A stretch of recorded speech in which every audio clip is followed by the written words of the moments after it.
How to buy Robux with Apple gift card. Hello everybody and welcome back to our channel.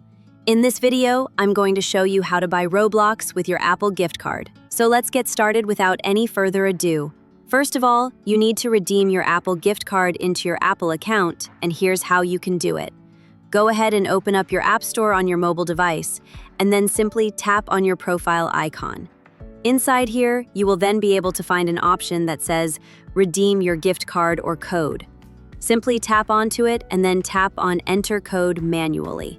So you want to go ahead and simply type in your Apple gift card code and then tap on Redeem right over here. After redeeming, the balance will be added to your Apple account. So once you have done that, head back to your home screen and then open up your Roblox application. Inside Roblox, go ahead and log into your account. Once you log into your account, you'll then be able to find a Roblox icon. Tap onto it and then choose the amount of Roblox you would like to buy. Let's go ahead and choose this one, and as soon as you tap onto it, it will automatically open up your payment option. It will show you your Apple Pay or your Apple Wallet.